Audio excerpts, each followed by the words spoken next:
ভাবে পরিবর্তন করেছে।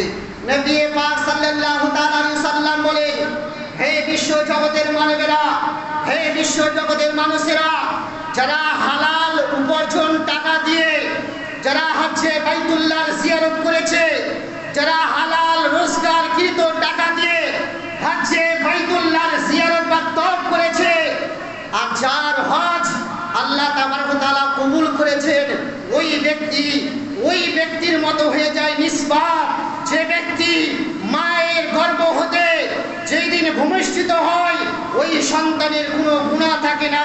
সুতরাং যে ব্যক্তি হালাল উপার্জন টাকা পয়সা দিয়ে যে ব্যক্তি কাবায় বাইতুল্লাহর জিয়ারত করতে গেল, হালাল উপার্জন টাকা দিয়ে যে ব্যক্তি মক্কাতুল মুকাররমায় পৌঁছে কাবা বাইতুল্লাহর জিয়ারত করলো, ওই ব্যক্তি ওই নিষ্পাপ হয়ে যায় যে ব্যক্তি বাচ্চার ভূমিষ্ঠিত হলে তার গুনাহ থাকে না। একজন ব্যক্তি যার হজ্জে মাকবুল, যার হজ আল্লাহর দরবারে কবুল হয়ে যায়, ওই ব্যক্তি সেই বাচ্চার তুলনায় নিষ্পাপ হয়ে যায়। জোরে বলুন সুবহানাল্লাহ। তো হালাল টাকা, সুদ, হারাম মানুষের ধোঁকাবাজি করে মানুষের উপার্জনকৃত টাকায় হজ করলে হজ তো পালন হবে, কিন্তু হজ কবুল হওয়ার সম্ভাবনা থাকবে না।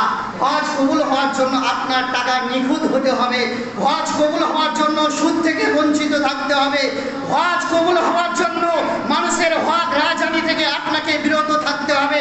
আপনাকে মানুষের কৌশল করে ওই টাকা উপার্জন করে মানুষের আত্মসাৎ করে টাকা সঞ্চয় করে নিজেকে ধনী বলে সাব্যস্ত করার পরে আল্লাহর ঘর কাবা বাইতুল্লাহর জিয়ারত করতে গেলেন, ওই হজ আপনার আল্লাহর দরবারে কবুল নাও হতে পারে।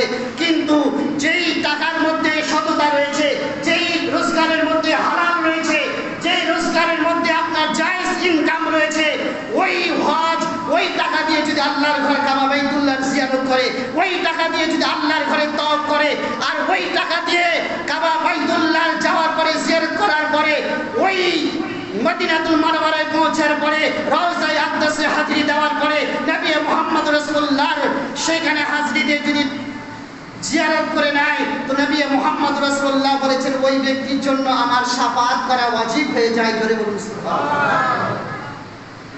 কাবা বাইতুল্লাহ ঘরের অনেক বৈশিষ্ট্য রয়েছে। যেই কাবা বাইতুল্লাহ ঘরের পরে এখন পর্যন্ত কোনো পাখি এখনো পর্যন্ত কাবা ঘরের উপরে এসে বসে না। কাবা ঘরের এটা বৈশিষ্ট্য, এটা কাবা ঘরের খুশুসিয়াত যে কাবা গৃহের উপরে এখনো পর্যন্ত কোনো পাখি সেখানে বসে না, এমনকি কোনো পাখি